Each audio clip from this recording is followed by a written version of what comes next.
coisas. Bem, meus irmãos, minhas irmãs, está chegando o nosso horário, hoje, dia 8 de julho de 2023.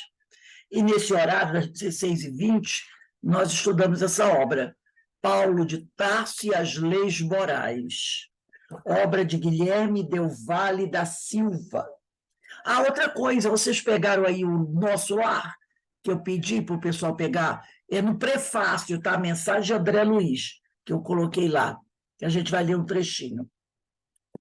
Então, nessa hora, a gente estuda essa obra, né, Paulo de Tarso e as Leis Morais, pedindo ao Pai que nos ajude, nos abençoe.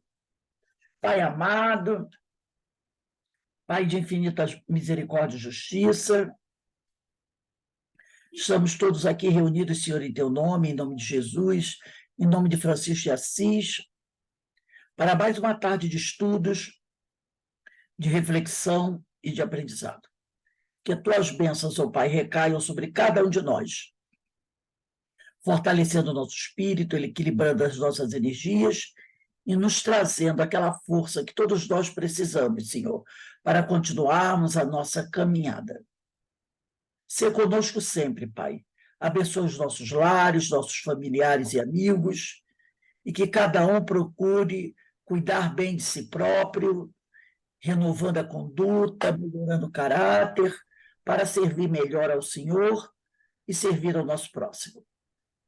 Fica conosco, Senhor, graças a Deus. Bem, lá vamos nós para o nosso estudo da noite de hoje, da tarde de hoje, né? Do livro Paulo de Tarso e as Leis Morais. No meu livro, nós vamos começar, acredito que seja a mesma página para todos, página 102, último parágrafo da página 102. Né? Último parágrafo da página 102. Então, vamos lá. Boa tarde, Dulcinea. Boa tarde, Eloá. Boa tarde. Boa tarde, os amigos. Então, aqui diz assim. Boa tarde. Boa tarde, Dulcineia. Estou muito gripada. Ah, tem problema não. É. Então, ele aqui diz assim: desde que Saulo se viu só no início da sua trajetória cristã, após se desligar da companhia de Áquila e Prisca, eram aqueles dois amigos que ele conheceu no deserto, Áquila e Prisca, sendo que essas pessoas, quando elas foram para o deserto, elas foram escondidas, fugindo dele. Olha só que coisa, né? Elas foram para lá fugindo dele. Chegando lá, elas encontraram ele. Só que ele não se apresentou como o Saulo, doutor da lei. Ele deve ter tido um outro nome, que é interessante, que em nenhum momento Emmanuel diz que nome ele usava. Mas, com certeza, ele não usava o nome Saulo. Ele não usava, porque se ele usasse, eles iriam reconhecê-lo, né? O mesmo nome, ele deveria ter adotado um outro nome, mas Emmanuel, que eu me lembre, não cita esse nome que ele adotou quando ele estava no deserto e quando ele conheceu Áquila e Prisca, que eram pessoas que estavam lá escondidas, porque o pai do Áquila, que era um casal, Áquila era o homem e Prisca, ou Priscila era a esposa. E o pai do Áquila foi preso a mando de Paulo. E foi torturado, teve os bens tomados e acabou morrendo na prisão. E aí eles, com medo de serem presos também, fugiram. E com a ajuda do irmão do Gamaliel, eles foram parar nesse oásis do deserto. E, por coincidência, o grande inimigo deles foi para lá também. Só que agora arrependido, né? E quando ele chegou lá e ele soube da história do casal, ele ficou morto de vergonha. Então, ele não quis se apresentar como Saulo. Ó, fui eu que mandei prender e matar teu pai. Então, ele passou 3 anos lá, oculto, escondido, né? Com nome falso, para que ninguém o reconhecesse. Aí, depois de 3 anos, eles ficam muito amigos. E aí, quando ele já está para vir embora, ele resolve confessar. né, se apresentar para o casal. E o casal perdoa. Diz que realmente, durante aqueles 3 anos que ele ficou ali, eles conversaram muito sobre Jesus, que Áquila e Prisca eram cristãos. E que eles viram que Saulo realmente tinha mudado. Então, eles perdoaram, ele ficou muito emocionado, né? E mais tarde, dali a alguns anos, quando ele já for Paulo, estiver pregando, ele vai encontrar novamente com esse casal. Daqui a uns 10 anos para o futuro, ele vai encontrar novamente com esse casal e esse casal vai ajudá-los no trabalho dele de evangelização. Então, aqui diz assim, desde que Saulo se viu só, quer dizer, desde que ele saiu do deserto, do oásis do deserto, e deixou o casal lá, no início da sua trajetória cristã, após se desligar da companhia de Áquila e Prisca, nas atividades do deserto, começou a sentir os vínculos espirituais com Estevão. Então, depois que ele sai do deserto, né, e volta para a cidade, vai encontrar o pai, que não quer dar muita atenção a ele, né, ele começa a sentir a presença de Estevão, porque Jesus tinha dito para ele que Estevão seria assim um amigo para ele, né? Seria aquele que estaria ao lado dele durante muito tempo, que o ajudaria, o encaminharia. Então ele começa a sentir a presença ali de Estevão, a presença espiritual, porque Estevão já tinha desencarnado, né? E aqui, quem quiser anotar com o seu lápis aí, tem o texto que foi tirado do Paulo Estevão, mas escrevam aí do lado do texto, capítulo Lutas e Humilhações. É sempre bom a gente colocar para saber que texto é esse. Quem quiser mais tarde dar uma lida, vai lá no livro Paulo Estevão, que esse texto está no livro Paulo Estevão, e procura o capítulo Lutas e Humilhações, tá? Aí, nesse capítulo, Lutas e Humilhações, eu vou ler o que está escrito aqui no livro. Diz assim, não podia definir aquele estado espiritual, mas o caso é que, dali por diante, sob a direção de Jesus, Estevão conservava-se a seu lado como companheiro fiel. Então, ele começa, depois que ele sai do deserto, ele começa a sentir a presença espiritual de Estevão, aquele a quem ele martirizou, aquele a quem ele mandou matar. E olha só, de que espírito era Estevão. E quando Estevão percebe que ele realmente está mudando, e Jesus disse a ele, né, quando ele fez um grande encontro com Estevão, com Jesus, né, mais tarde Jesus vai dizer para ele, né, quando ele está triste, ele não sabe mais o que fazer, Jesus vai dizer para ele que Estevão iria acompanhá-lo. E ele começa a sentir aí a presença espiritual de Estevão. Aí diz aqui, né? Não podia definir aquele estado espiritual, mas o caso é que dali por diante, sob a direção de Estevão, que vai ser o mentor dele, conservava-se a seu lado como companheiro fiel. Quer dizer, Estevão conservava-se ao seu lado como companheiro fiel. Aquelas exortações quer dizer, chamadas de atenção, orientações que Estevão dava para ele, aquelas vozes brandas e amigas que o assistiram em todo o curso apostolar e atribuída diretamente ao Salvador, Jesus, né, provinham do generoso Marte do caminho, porque Estevão conversava com ele e falava para ele dos ensinamentos de Jesus, que até então Paulo não conhecia muito bem, mas Estevão conhecia, porque Estevão, quando estava encarnado, ele vivia na Casa do Caminho, e lá Pedro o evangelizou. E ele agora está passando tudo aquilo que ele aprendeu com Pedro sobre Jesus, ele está passando para Paulo. Entendeu? Então, ele está contando para Paulo, quando Paulo desdobra a noite do sono, ele se reúne com Paulo e fala do Mestre Jesus para Paulo, né?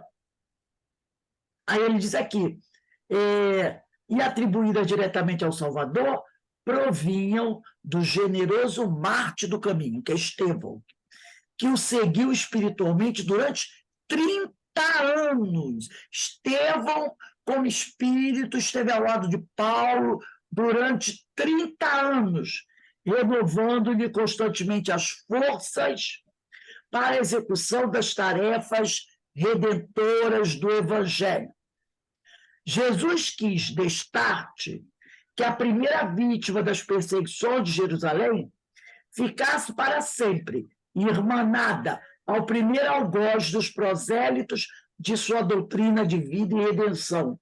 Então, Jesus quis, né, ele fez questão que a primeira vítima, tá, das perseguições de Jerusalém, que foi Estevão, depois da morte de Jesus, ficasse ao lado de Paulo, ao lado do seu algoz, para poder, né, divulgar esse evangelho. Olha só que coisa de Jesus, né? Ele uniu o culpado, né, o agressor, e com o agredido. Juntou os dois adversários, né? Se bem que Estevão não via Paulo como adversário, mas Saulo via Estevão como adversário do início, tanto que mandou prendê-lo e matá-lo. Então, Jesus juntou os dois, o que foi agredido, a vítima, com o agressor. E, a partir dali, os dois começaram a trabalhar juntos na divulgação do Evangelho durante 30 anos. Não foi coisa pouca, não, né? Então, a gente vai ver ali o espírito de Estevão trabalhando com Paulo, orientando, né? Consolando, porque muitas vezes ele vai se sentir muito sozinho, ele vai se sentir arrasado. Estevão ali do lado dele. Que espírito é esse, né? O cara mandou apedrejá-lo, matá-lo, e ele, durante 30 anos, foi o grande protetor desse espírito. Eu trouxe aqui um texto da Joana de Ângeles, deixa eu abrir aqui para a gente. O que a Joana tem para trazer para a gente sobre esse fato aqui. Vamos ver aqui, eu vou fechar aqui, peraí. A Ju está no livro Leis Morais da Vida, capítulo 24. Heroísmo da resignação. Joana de Ângeles diz assim: o imediatismo dos interesses apaixonados confunde a com demência ou teina, em conta de deficiência de forças para poder investir violentamente contra as circunstâncias. Ele está falando sobre a resignação, que o imediatismo dos interesses apaixonados confunde a resignação com demência ou tem em conta de deficiência de forças para poder investir violentamente contra as circunstâncias. Por quê? Às vezes a pessoa está passando por um momento muito difícil na sua vida, né? Mas a pessoa não se rebela, a pessoa é resignada. Aí outras pessoas que veem a resignação naqueles que estão passando por uma dificuldade, vira e diz o quê? Ah, esse cara aí só pode estar maluco. Como é que esse cara que está passando essa situação difícil, às vezes, né, alguém matou o filho do cara, a mulher o traiu, o filho dele fez isso, fez aquilo, perdeu o emprego, perdeu tudo, e está ali resignado? Ah, só pode estar maluco. Ou então o cara já desistiu da vida, é o que ele fala de deficiência de forças, para poder investir violentamente contra as circunstâncias. Porque ou então tem sangue de barata. Tem sangue de barata. Porque se ele não tivesse sangue de barata, se ele fosse forte, ele ia reagir contra isso, não ia aceitar tal coisa na vida dele. Então, muitas vezes, nós, de forma equivocada, Quando vemos alguém passar por uma situação difícil, sem se rebelar, sabe, com tranquilidade, com paciência, acha que aquela pessoa ou está maluca, ou é fraca, ou é sangue de barata, ou desistiu de viver. Dificilmente a pessoa para e diz assim, não, ele é uma pessoa resignada. Por isso que ela chama desse capítulo de heroísmo da resignação. Não falta quem se rebele contra os seus interesses, contra os seus necessários impositivos. Taxam-na de covardia moral. Você não reagir com violência contra alguma coisa, chamam de covardia moral. Creem na ultrapassada, a resignação. Muitos acham que a resignação é uma coisa ultrapassada, nos dias voluptuosos do tecnicismo moderno. Todavia, a resignação é bênção lenificadora. Quando a vida responde em dor e sombra, infortúnio e dificuldade aos apelos do homem. Porque, às vezes, certas coisas acontecem na nossa vida, gente, e a gente não tem o que fazer. O que você vai poder fazer frente àquilo tudo que está acontecendo na tua vida? Vai dar um tiro na cabeça? Vai matar o outro? Vai se jogar da ponte? Você tem que se resignar. Por alguma má razão, Deus está permitindo que eu passe por isso. Então, tem horas, quando você tem condições de tomar uma outra reação, desde que não seja violenta, para tentar mudar o curso das coisas, tudo bem. Mas tem hora, gente, que não tem o que fazer. Tem um ditado popular que diz: o que não tem solução, solucionado já está. E tem coisas que você não pode fazer. Uma das coisas qual é? É a morte. Quando, de repente, Deus o livre e guarda, acontece na nossa família alguma coisa. O que você pode fazer contra isso? Nada. Apenas compreender que estava no momento daquela pessoa no plano espiritual. Ou se aquela pessoa tiver feito alguma coisa que antecipou a sua morte, rezar por aquela pessoa, pedir a Deus ter piedade. Você não pode fazer mais nada. Ou então vai dizer assim, eu também não posso viver sem ela, vou me matar também? Então, resignação, né? Quem assistiu a palestra de domingo passado, ele falou sobre isso. Em um ano ele perdeu o pai e a mãe. E ele se resignando frente àquilo. Havia uma razão de ser para aquilo ter acontecido. Ele não podia se rebelar contra a vontade do Senhor. Então, ela diz aqui, a resignação é bênção lenificadora quando a vida responde em dor e sombra, infortúnio e dificuldade aos apelos do homem. Alternativa redentora que somente os bravos se conseguem impor. Reforça os valores espirituais para as lutas mais ingentes da inteligência e do sentimento.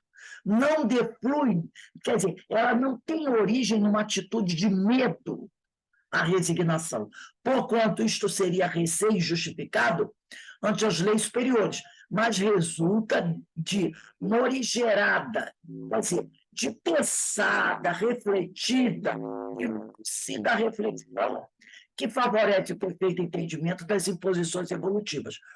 Esse companheiro André Luiz, ele disse que o pai dele passou 7 meses com câncer de pâncreas e morreu. Aí ele trouxe a mãe para morar com ele. 3 meses depois que o pai morreu de câncer, a mãe contraiu câncer do cérebro. Dali a 2 ou 3 meses ela morreu também. Então, ele ficou muito abatido, muito abatido. E aí, lendo obras do Chico, ele encontrou uma frase do Chico que dizia assim: quando o corpo adoece, é porque o espírito está começando a ser curado. E ele disse que ele se apegou a essa frase e dali ele entendeu que os pais dele tinham que resgatar de alguma forma alguma coisa que eles tinham feito e, através da doença, eles resgataram. Então, o corpo, como é matamorrão do espírito, né? Quando a doença começa a sair do corpo, é porque está o quê? Purificando o espírito. Então, isso tornou uma pessoa resignada. O conhecimento dos fatores causais dos sofrimentos premia o homem com a tranquila responsabilidade que assume em relação aos gravames que os motivaram. Quiçá a resignação exija mais força dinâmica da coragem para submeter-se do que requereria a reação rebelada à violência. Entre mentes, a atitude resignada não significa parasitismo, nem desinteresse pela luta, como muita gente acredita. Ao contrário, enseja fecundo labor ativo de reconstrução interior, fixação de propósitos salutares em programa eficaz de enobrecimento. Ceder agora, a fim de conseguir mais tarde. Então é isso, você cede agora, não é? Aceita com resignação o fato que está passando, e no fim, e mais tarde você vai ter o merecimento daquela atitude. Aguardar o momento oportuno, de modo a favorecer-se com melhores resultados. Reagir pela paciência e mediante a confiança imbatível em Deus, apesar do quanto conspire aparentemente contra. Crer sem desfalecimento, embora as aparências aziagas, as aparências difíceis, né? Porfiar, quer dizer, insistir no serviço edificante, sem engendrar, quer dizer, inventar técnicas da astúcia permissiva quando tudo se apresenta em oposição. Porque tem pessoas que é assim, às vezes a situação está complicada.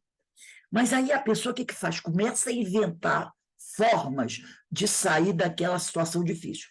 Só que as formas que a pessoa inventa para tentar sair daquela situação piora muitas vezes mais a situação. Entendeu? Porque às vezes a pessoa diz, não, eu tenho que fazer alguma coisa para poder me livrar desse problema. E aí a pessoa acaba fazendo algo que torna o problema pior ainda. Como diz o outro, é pior a emenda que o soneto, né? Manter-se na alegria, não obstante sofrendo ou incompreendido, abandonado ou vencido, expressa os triunfos da resignação no homem consciente dos objetivos reais da existência na Terra. O metal em altas temperaturas funde-se, o rio caudaloso na planície espalha-se, a semente do sol adubado transforma-se, o cristão ativo na construção do testemunho resigna-se. A própria reencarnação é um ato de submissão quanto à desencarnação. Porque quando os amigos espirituais chegam para a gente assim, meu irmão, está na hora de você reencarnar. Aí você diz assim, ai meu Deus, eu tenho tanta coisa para reparar, eu sei que a minha vida na Terra vai ser tão difícil, mas aí a pessoa tem que pensar, o espírito tem que pensar, não, mas essas dificuldades que eu vou enfrentar é para a minha melhora pessoal. Então, se eu passar essas dificuldades todas com resignação, sem me revoltar, eu vou progredir. Quando eu voltar para cá, para o plano espiritual, eu vou ser um homem melhorado. Então, a mesma coisa quanto à desencarnação. Ah, está se aproximando o momento de eu desencarnar. Não, eu não quero morrer, eu não quero morrer, eu não quero morrer. Mas se a pessoa pensar, não, eu vivi o tempo necessário aqui. É hora de voltar para casa, de fazer uma reflexão de como foi a minha vida aqui, como é que a coisa caminhou, né? Ver o que eu acertei, ver o que eu errei, para poder, né, amanhã começar tudo novamente. Então, e lembrar, ninguém vai poder ficar aqui para sempre. É necessário voltar. Então, sem haver nenhum tipo de revolta, nem porque você vai encarnar, e tem espíritos que se revoltam porque não querem, porque sabem que vão passar dificuldade, nem na hora de desencarnar, porque não quer deixar os bens materiais, não quer deixar a família, né? Então, como ela diz aqui, a Joana, ela diz aqui, a própria reencarnação é um ato de submissão à vontade de Deus quanto à desencarnação, desde que ocorrem à mercê da vontade do aprendiz. Quer dizer, você não tem como impedir esse tipo de coisa. Então, desde que ocorre à mercê da vontade do aprendiz, que se deve resignar às exigências superiores da evolução. Resignação, por conseguinte, é conquista da não violência do espírito, que supera paixões e impulsos vis, a fim de edificar-se e triunfar sobre si mesmo, em consequência, sobre os fatores negativos que lhes obstaculam o avanço libertador. Então, aquele que é resignado, tá? Aquele que é resignado, ele está travando uma batalha contra ele mesmo. Porque muitas vezes a pessoa quer chutar o tabuleiro, né? Não podiam ter feito isso comigo, não podiam ter feito isso com meu filho, por que eu estou passando? Não, entender. Ontem mesmo eu estava falando do ditado que às vezes a pessoa, né, está saindo para procurar emprego, ou então não acha, ou então está acontecendo alguma coisa na vida dela, e ela fala, né, as portas estão se fechando. Aí Emmanuel diz assim, que a gente tem que... É o tal do copo meio vazio, meio cheio. Tem gente que olha para o copo, sim, meu copo está quase vazio. O outro diz assim, e meu copo está quase cheio. É a forma que você encara as coisas. Então, diz assim, quando alguma porta se fechar da sua vida, é porque Deus não quer que você esteja ali atrás daquela porta. Porque lá não tem nada de bom para você. Se você não tem nada a ver com o fato que aconteceu, e a porta se fechou para você, ótimo, maravilhoso. Pensa assim, graças a Deus, não era para eu estar lá. Entendeu? Não era para eu estar lá. E no caso, a gente falando aqui de Paulo, ele era um espírito que ele sabia. E, né, vamos falar do fato ali da estrada de Damasco, né? Quando ele encontra Jesus da estrada de Damasco, nós lemos até isso já, ele ficou ciente de tudo que ele tinha feito de errado. E ele não tinha feito pouca coisa, não, gente. Ele tinha feito muita besteira.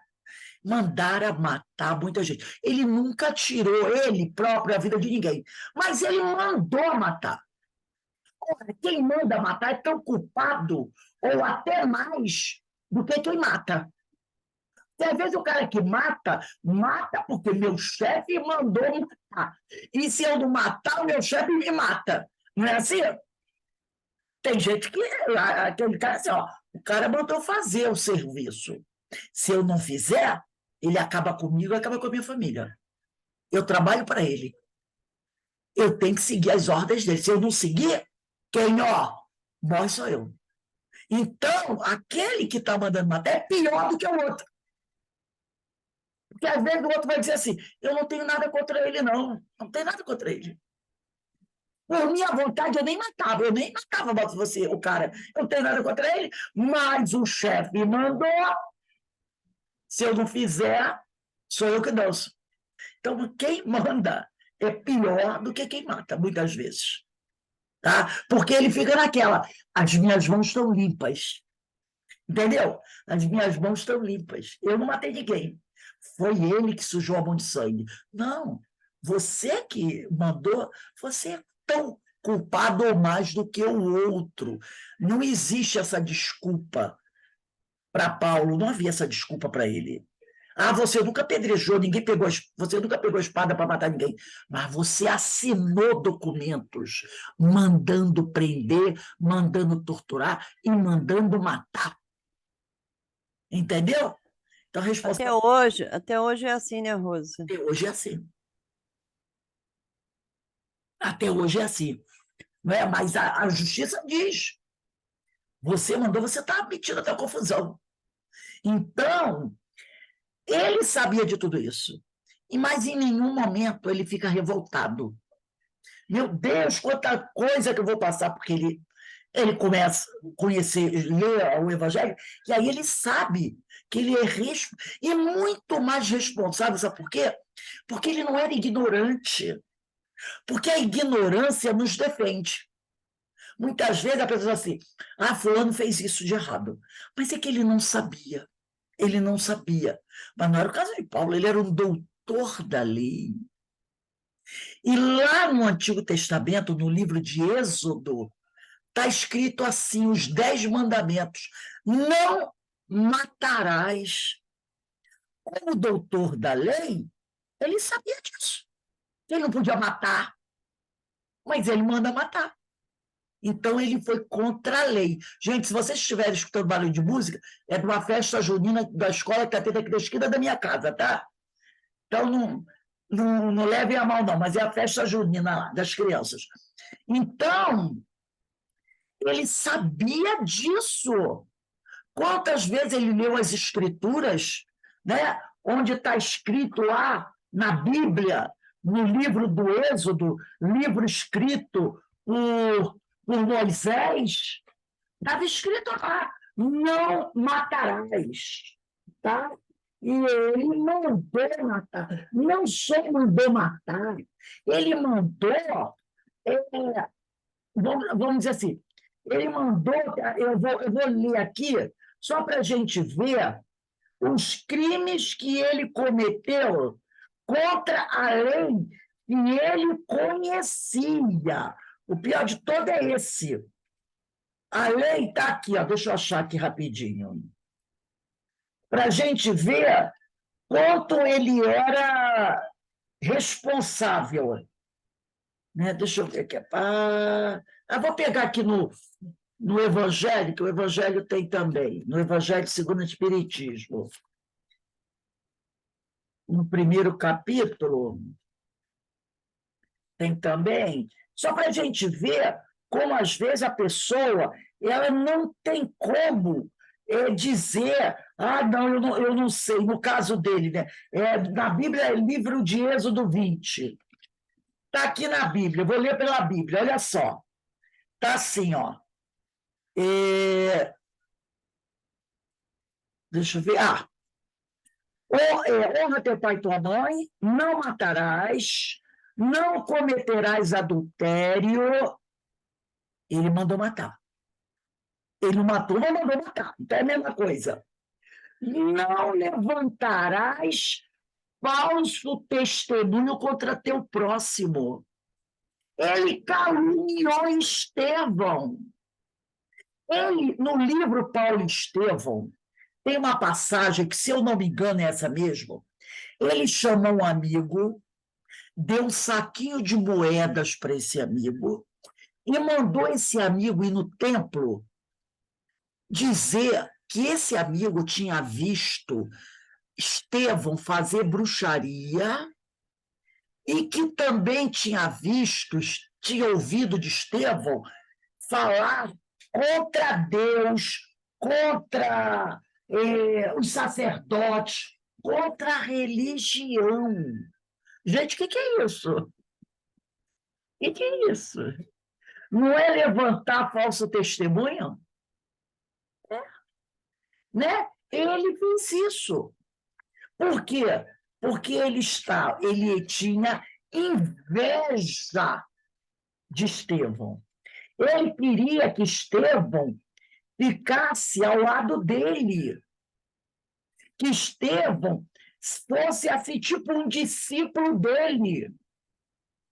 E Estevão disse que não, tá? Então, ele vai e chama um amigo e pede para esse amigo ir procurar o sacerdote e mentir sobre Estevão.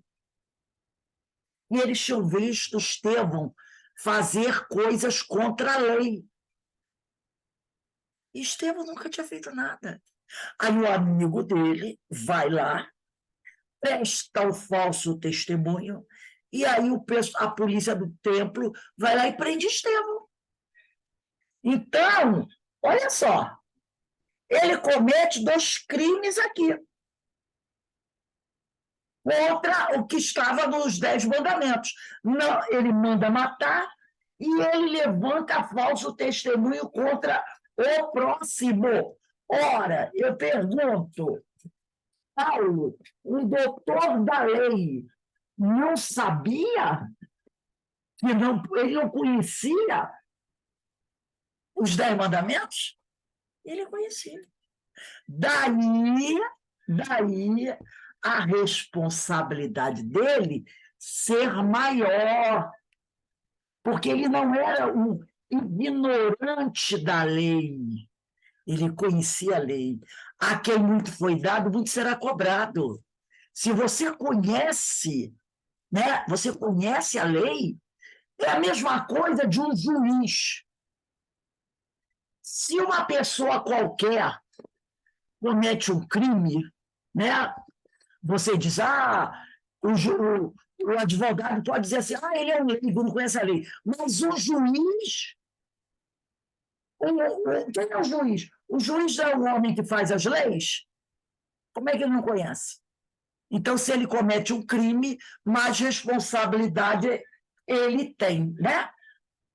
Então, Paulo tinha muitos motivos, né? Afinal, ele era um ex-doutor da lei, mas ele em nenhum momento se revolta depois que ele conhece Jesus. Ele se torna um resignado. Um resignado. Vamos continuar aqui lendo o livro Paulo de Tarso e as Leis Morais.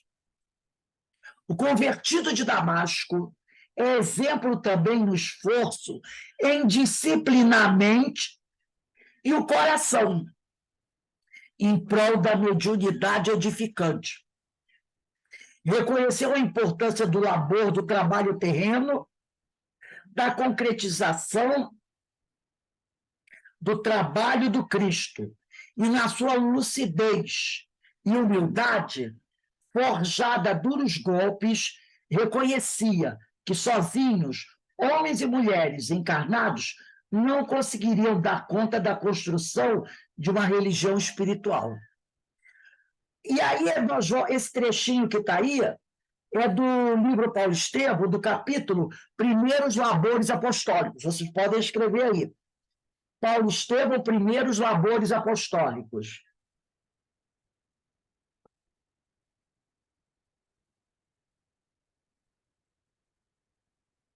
E aí está assim no livro Paulo Estevam, capítulo Primeiros Labores Apostólicos. Quando falhem os elementos da instituição visível, esperaremos na Igreja infinita, onde, nas luzes da universalidade, Jesus será o chefe supremo de todas as forças que se consagrem ao bem. Então, quando aqui na Terra as instituições venham a falhar, e a gente vê muito, né? Essas instituições falhares aqui na Terra, como vem? Você olha a justiça, como a justiça falha? Você olha tudo quanto é instituição humana, ela falha. Mas ele diz aqui, já no plano espiritual, onde as luzes da universalidade, né, onde nas luzes da universalidade, Jesus será o supremo, o chefe supremo de todas as forças que se consagram ao bem. Quer dizer, no plano espiritual não há falha. Na lei divina não há falha. As leis humanas podem falhar, e falham muito. Muitas injustiças são cometidas aqui na Terra, pelas leis humanas, pelas instituições humanas. Mas, nas leis divinas, não há erro. E Jesus, que é o chefe supremo, vai nos dar forças para que a gente possa enfrentar todas as dificuldades. Aí ele diz aqui, por isso, Paulo de Tarso, né, sempre utilizou e defendeu a prática da mediunidade no seio do cristianismo primitivo. Paulo foi um defensor, porque ele sempre dizia, né, que os homens precisam, sim, intercambiar com os espíritos. E quem leu a obra Paulo Estevam vai ver isso o tempo todo. Paulo entrando em contato com Estevão, com Abigail, com os espíritos desencarnados.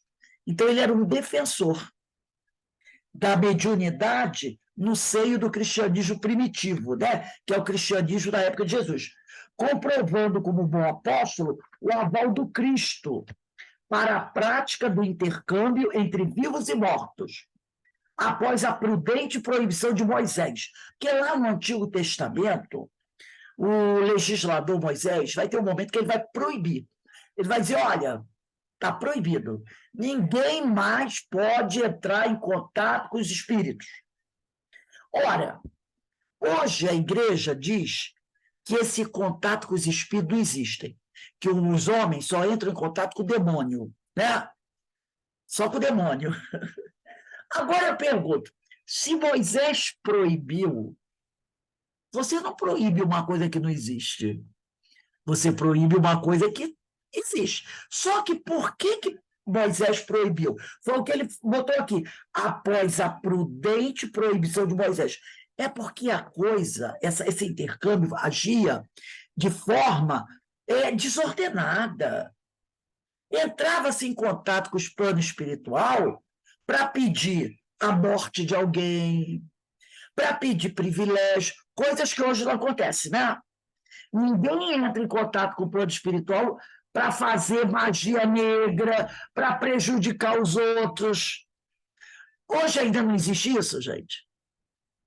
E pior que certas coisas acontecem mesmo. A gente sabe disso. Que, infelizmente, existem algumas instituições espiritualistas que se dedicam a isso. A pessoa chega lá, dá um dinheiro, e eles entram em contato com aqueles espíritos inferiores, e às vezes coisas terríveis são feitas para destruir a vida de alguém, para deixar alguém doente. Não vamos entrar no fato de por que Deus deixa isso acontecer, tá? Mas a gente sabe que essas coisas existem. A gente sabe que essas coisas existem, tá? Então, como naquela época, na época de Moisés, as pessoas faziam essas coisas que hoje, no século XXI, também é feita, ele proibiu. Proibiu entre os judeus, porque os judeus, no meio do povo judeu, tinha isso. Cada um procurava uma pitonisa, um médium, para fazer um trabalho para roubar a mulher do outro, para vencer uma batalha, para conseguir um poder mais do que o outro, fazia essas coisas. E aí Moisés virou-se para o povo e disse assim: está proibido fazer isso. Quem entrar em contato com os espíritos será severamente punido. Então ele tentou dar uma moralizada no negócio. Só que alguns irmãos nossos de outras religiões pegaram isso como uma proibição, porque você, quando entra em contato com o espírito, é espírito do mal, é o diabo. Entendeu? Por isso, eles dizem que Moisés proibiu. Não, Moisés não proibiu por isso. Ele não proibiu porque eles estavam entrando em contato com o espírito do mal. Ele proibiu porque as pessoas estavam usando o intercâmbio espiritual para as coisas do mundo, para obter coisas materiais, para prejudicar o outro, entendeu? E ele falou: não é para isso o intercâmbio. Primeiro, que a gente não pode entrar em contato com os espíritos para fazer o mal, só para o bem. Então, ele proibiu. Mas, infelizmente, isso foi interpretado errado até hoje. E algumas religiões condenam isso, né? Ah, Moisés proibiu. Ele proibiu para melhorar o negócio. Aí ele diz aqui: a humanidade conquistou, assim, a referência para a mediunidade, segura no exemplo do Senhor Jesus. E Paulo seguiu-lhe os passos. Hoje em dia, com a obra codificada por Allan Kardec, temos o roteiro seguro para a prática mediúnica. Então, hoje, a doutrina está mostrando que nós devemos, sim, entrar em contato com a espiritualidade superior, com os amigos espirituais, mas não para ficar trocando figurinha com os espíritos, perguntando coisas fúteis ou para pedir para o espírito fazer isso ou aquilo.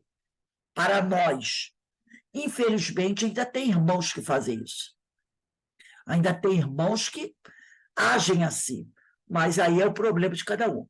A doutrina mostrou como deve ser feito o intercâmbio e por que e como. Aí aqui nós vamos trazer novamente um trecho do Paulo Estevão. Quem quiser anotar aí do lado, ó, capítulo Peregrinações e Sacrifícios.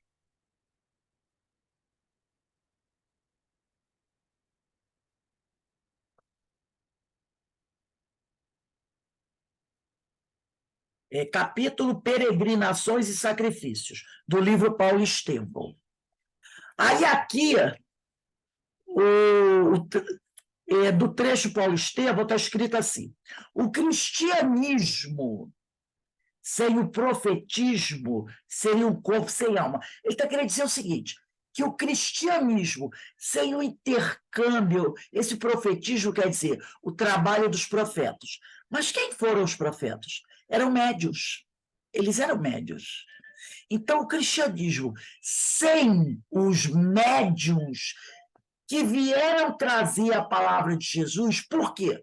Porque quando Jesus surge no mundo, os profetas já tinham passado por aquilo. Jeremias, Elias, Isaías, Moisés, Isaac, Jacó, já tinham passado por aqui. E cada profeta desse foi enviado por Jesus. E eles vieram trazendo as orientações de Jesus. E esses profetas eram médios, muitas vezes. Eles tinham visões dos espíritos. Eles escutavam a palavra dos espíritos. Só que eles achavam que era Deus. Porque quando um espírito aparecia para eles, ou falava com eles, eles ficavam tão assim, assustados. Aquilo era tão maravilhoso, né? Porque tem um trecho da Bíblia que fala que quando Moisés entrava dentro da cabana dele, e quem estava do lado, e ele recebia os espíritos da cabana dele, quem estava do lado de fora via, olha só, para aquela época, via a cabana dele, a tenda dele, iluminar-se de uma tal luz que quem estava do lado de fora dizia assim: meu Deus, o que está acontecendo ali dentro? E ele não permitia que ninguém entrasse. Só tinha um que entrava, ficava algumas vezes com ele. Mas, na maioria das vezes, ele ficava sozinho. Então, eles viam aquela luz maravilhosa iluminando a tenda de Moisés. Era uma luz tão grande que ela saía de dentro da tenda e envolvia a tenda toda. Então, aquilo era uma coisa tão maravilhosa que eles achavam que era Deus falando com Moisés. Mas não era Deus, era algum espírito enviado por Jesus. Jesus não é o governador do planeta? Então, Jesus enviava um espírito de luz, ou um espírito mais elevado um pouco que Moisés, para conversar com ele. Então, esse espírito vinha com aquela luz. Então, Moisés ficava encantado, e ele dizia que era Deus. E assim, aquele espírito passava para Moisés as orientações do plano espiritual, para ele transmitir para o povo. Entendeu? Então, esses profetas eram médiums que nasceram, vieram para a Terra antes de Jesus, para preparar o caminho para Jesus. E isso foi durante quase 3.000 anos, até que o próprio Jesus chegou. Então, ele está dizendo aqui, o cristianismo sem o profetismo, quer dizer, sem os médiuns, que eram os profetas, seria um corpo sem alma. Porque seria uma religião, mas baseada em quê? Se Jesus não teria mandado nenhum emissário para trazer uma mensagem. Aí ele continua aqui. Se fecharmos a porta de comunicação com a esfera do mestre, como receber seus ensinos?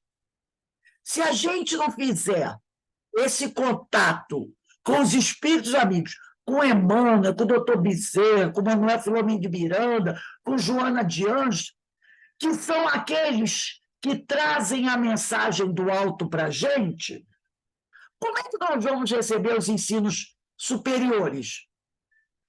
Porque a gente recebe como? Vindo da espiritualidade, né? Mas como é que chega até a gente? Através do médium. Então, Emmanuel, quando quer nos falar, como no livro Paulo Estevão, ele usou o quê? O médium Francisco Cândido Xavier.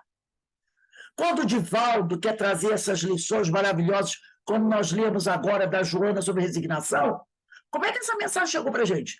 Através do médium Divaldo Pereira Franco, que recebeu a mensagem do espírito Joana de Ângeles. Então, é o que eu estou aqui. Se fecharmos a porta, se não tiver mais o intercâmbio espiritual com os espíritos, como é que a gente vai receber a mensagem de Jesus? Mesmo a mensagem psicografada não vem dos espíritos? Através do médium? Vem. Aí ele diz aqui, os sacerdotes são homens, os templos, as igrejas são de pedra. Que seria de nossa tarefa sem as luzes do plano superior? Que seria como evangelizar? Se você não entra em contato com as leis de Deus, com a mensagem que vem do plano superior, tirando da nossa cabeça. Aí ele diz aqui, do solo brota muito alimento, mas apenas para o corpo. O que sai da terra, o feijão, o arroz, a batata, vem da terra, é para alimentar o corpo. Os animais que tem aqui que a gente mata para comer é para alimentar o corpo. Porque o espírito não precisa da carne, nem dos cereais, nem dos legumes, nem das verduras. Mas o corpo precisa. Para a nutrição do espírito, esse texto é maravilhoso. Para a nutrição do espírito, é necessário abrir as possibilidades de sair da palavra e contar o divino. Alimentar o espírito, a gente tem que receber a orientação do alto. Se não receber a orientação do alto, como é que você vai alimentar o espírito? Como é que a gente vai progredir? Né? Nesse particular, toda a nossa atividade repousa nas dádivas recebidas. Já pensaste no Cristo sem ressurreição?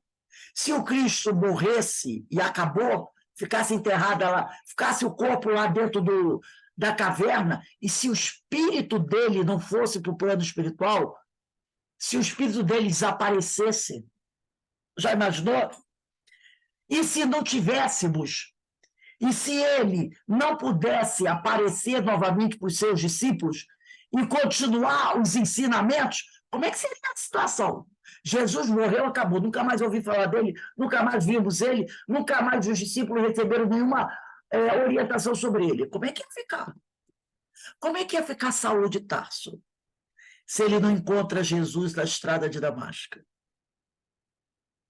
Ia continuar aquele homem e ia matar o Ananias, porque ele queria vingança. Ele queria vingança. Aí ele diz aqui, ninguém poderá fechar as portas que nos comunicam com o céu. O Cristo está vivo e nunca morrerá. Então, esse trecho é lindo desse capítulo Peregrinações e Sacrifícios. Ninguém, por mais que uma casa espírita diga assim, aqui não vai ter mais mesa mediúnica, aqui ninguém vai conversar com os espíritos, a casa do lado continua fazendo. E os espíritos vão continuar se manifestando onde eles quiserem. Não é porque o presidente da casa espírita proíbe que não vai ter mais comunicação com os espíritos. Porque, como diz o Chico, o telefone toca de lá para cá e não daqui para lá. Os espíritos, quando querem se comunicar, eles se comunicam, mesmo que você não queira ouvi-los. Entendeu? Eles se comunicam. Como é que nós vamos impedir que o intercâmbio aconteça? Como? Não há como impedir.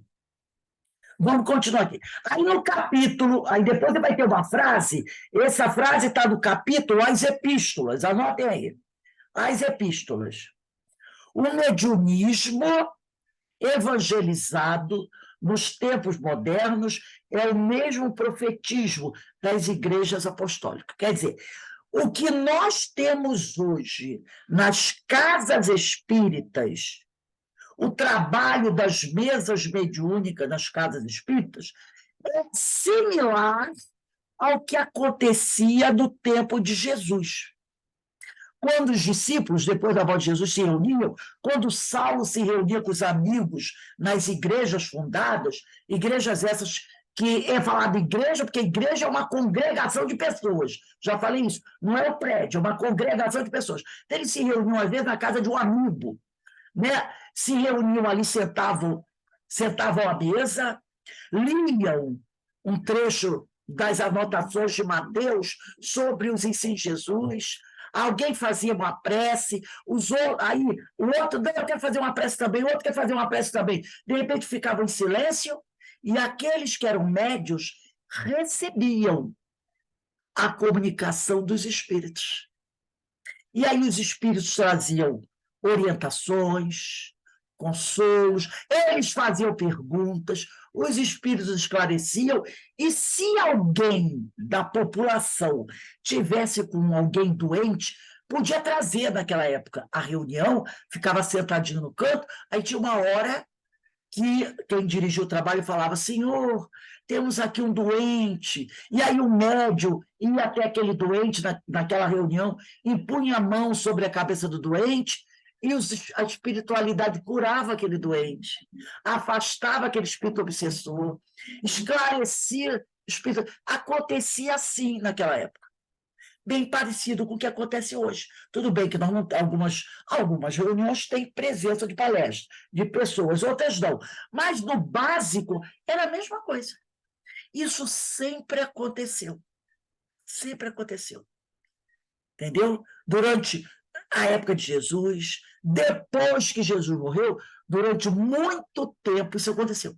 Aí quando o Império Romano assumiu a Igreja, assumiu, né, o cristianismo e se tornou religião oficial, aí começou a acabar isso. Começou a acabar, e passou a ser proibido, ser coisa do diabo. Mas naquela época de Jesus, na época dos discípulos, na época de Paulo, era comum ter esse intercâmbio com os espíritos, como a gente faz hoje nas mesas mediúnicas. Aí aqui ele diz assim: a prática da mediunidade, reunião mediúnica, deverá ser realizada somente em instituições espíritas sérias. Isso aqui, né, tem que ser anotado, sublinhado.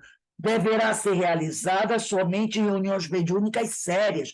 E aquelas reuniões que aconteciam, realizadas pelos discípulos de Jesus, eram seríssimas, né? Com os recursos necessários para o bom andamento das atividades. Todavia, somos influenciados e influenciamos. Todavia, somos influenciados e influenciamos espíritos a todo momento. O desafio é manter a sintonia. Então, como ele está dizendo, nós somos influenciados a todo momento pelos espíritos, os espíritos nos influenciam a todo momento. Lembra da questão 459 do Livro dos Espíritos?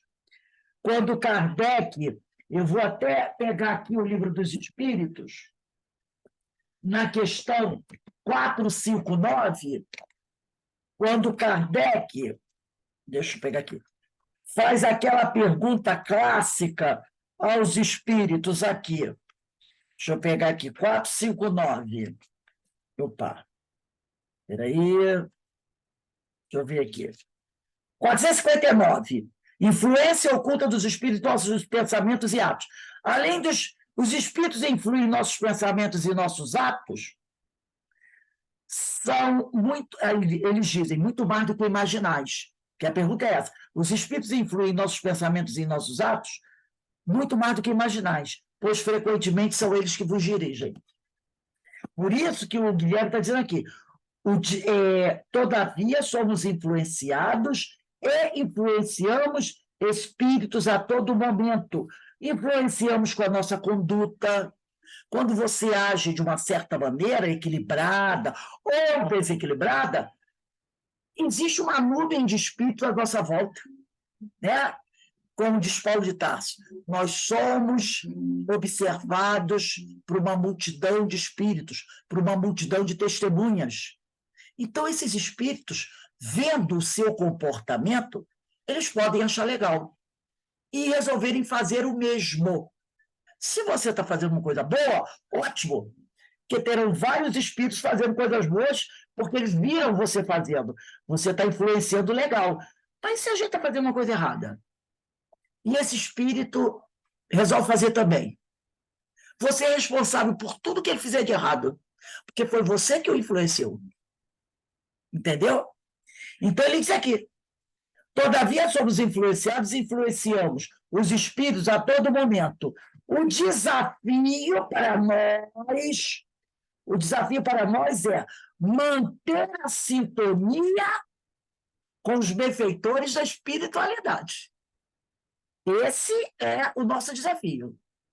Manter a sintonia com os benfeitores da espiritualidade, com os espíritos bons, por meio da intuição, quando estamos ocupados com outras atividades na agitação do dia a dia.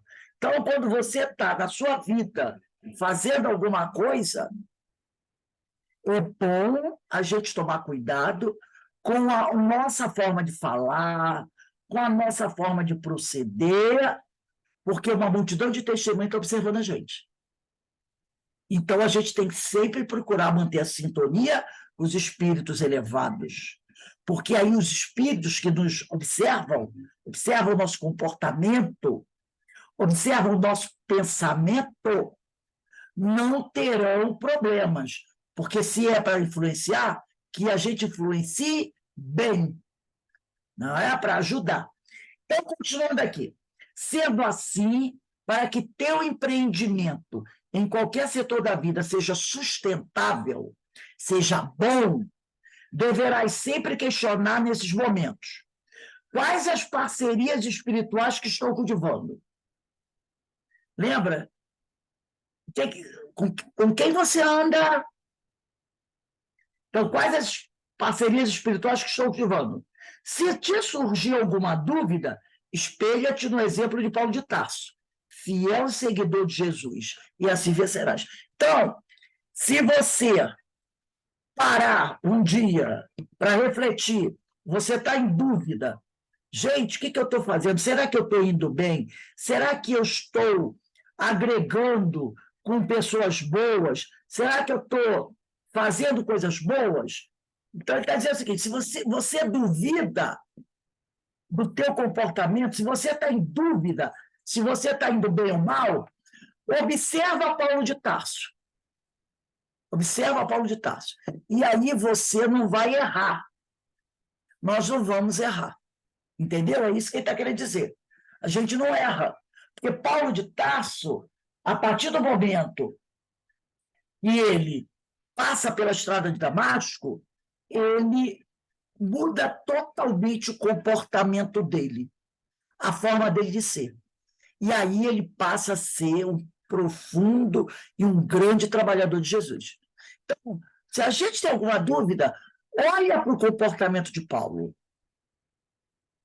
Observa as companhias que Paulo tinha. Quem eram os amigos de Paulo? O que faziam os amigos de Paulo? Como é que ele interagia com os amigos? Como era o trabalho dele? E segue esse exemplo. Segue esse exemplo. Como ele diz assim, porque Paulo era o fiel seguidor de Jesus e assim vencerás. Né? Então, não há dúvida para a gente. Gente, o livro que eu pedi para vocês pegarem nosso lado, deixa para a semana que vem, que não vai dar tempo da gente ir lá. Aí, semana que vem, a gente vai acabar, já sabe aí, nosso lar, o prefácio, o mensagem de André Luiz. E na semana, a gente está encerrando aqui esse capítulo, tá? E na semana que vem, a gente vai entrar no capítulo que trata da lei de destruição, Paulo de Tarso, convertido de Damasco, na página 109, tá bom? Alguém gostaria de falar alguma coisa? Márcia, Aninha, Dulcineia. Tinha mais uma pessoa. Esse estudo é maravilhoso, esse estudo é muito bom. Muito bom, né? Nossa Senhora, quando a gente vê, né? E ele falava do espinho na carne, né? Ele sempre falava, né? Então, tem tanta coisa que poderia ser e outras que não, né? A gente, na verdade, nunca sabe o que que é, mas imagina o que seja, né? Acredito que era a responsabilidade que ele sabia que tinha, né? Exato. Ele, como um doutor da lei, como nós falamos no início, ele como doutor da lei, Aham. um profundo conhecedor da lei judaica, como é que ele poderia ter ido de contra os dois grandes mandamentos, que foi não Não matar matarás. e levantar falso testemunho, Testemunho, pois é. Isso aí, falso testemunho contra Estevão, tá?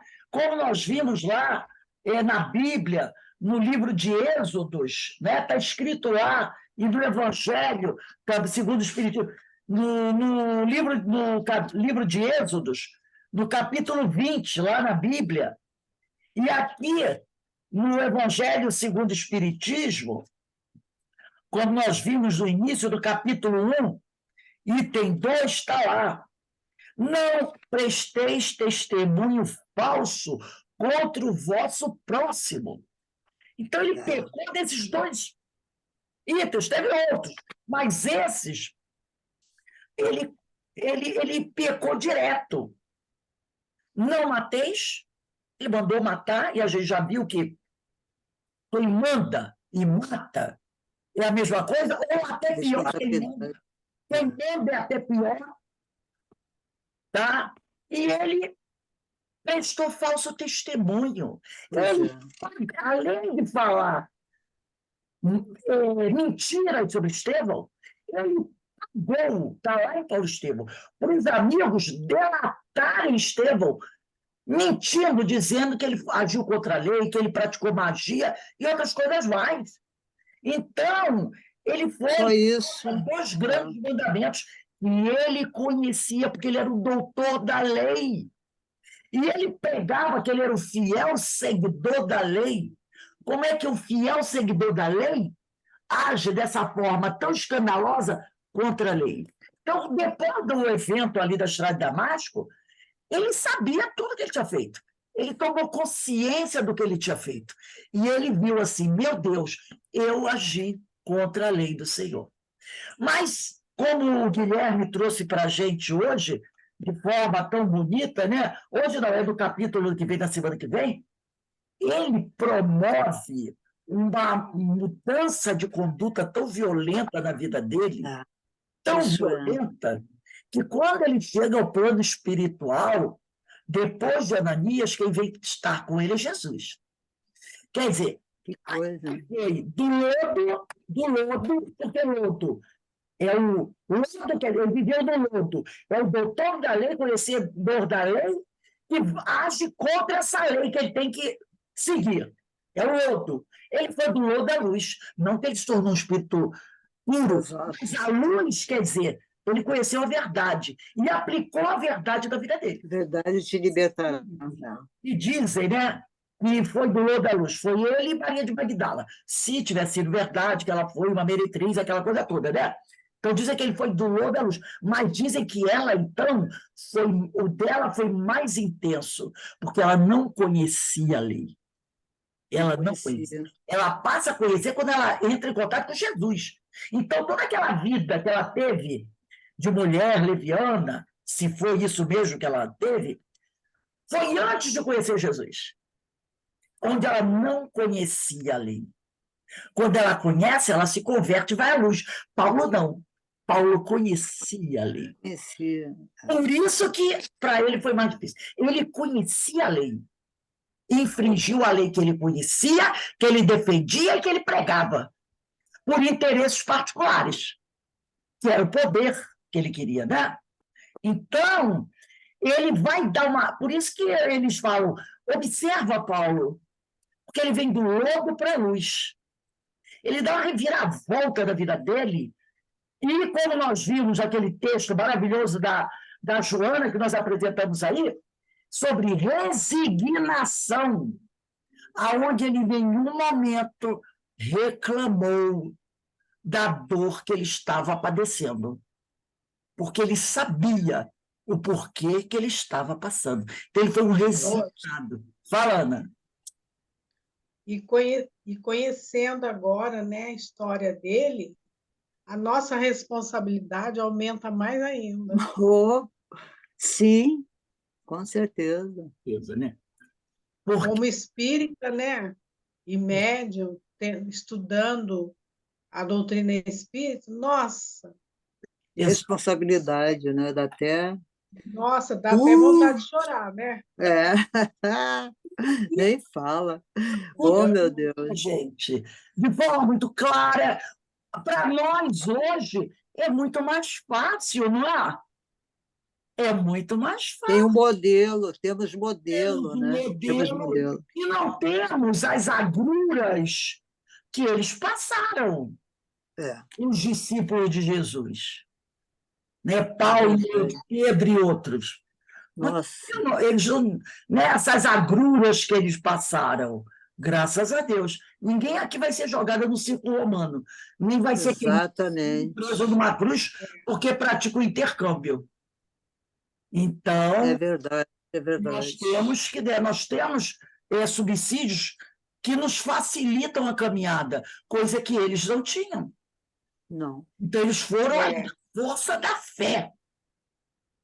Na força da fé. verdade. Como diz outro, para a gente já está bem mais mastigadinho, né? Oh, oh. ah, Mais mastigadinho. Então, meus irmãos, nós vamos encerrando agora esse estudo de hoje. Foi maravilhoso, maravilhoso esse livro aqui. Conforme os capítulos vão se avançando, os temas, os estudos, as reflexões vão ficando assim maravilhosas e cada vez mais profundas. E a da semana que vem vai ser lindíssima. Vai ser lindíssima mesmo, tá? A gente está tendo oportunidade de entrar em contato com coisas fantásticas. Então, eu só agradeço a Deus essa oportunidade que Ele nos dá de estar entrando em contato com essas maravilhas, essas informações, esses subsídios que só têm nos ajudado nesse nosso trabalho mediúnico, para que a gente conheça melhor esse mediunismo, como o companheiro aqui trouxe para a gente, né? Tão verdadeiro, né? Que a gente possa viver esse mediunismo de forma tão verdadeira como aqueles homens da época de Jesus viviam, nesse intercâmbio maravilhoso que havia com o plano espiritual. Então, nós vamos encerrando aqui o nosso estudo de hoje, daqui a pouco, né? Nós teremos a nossa reunião de irradiação às 18 horas, pedindo a Deus que nos abençoe. Aninha, faz aí a nossa prece de agradecimento, por favor, minha amiga.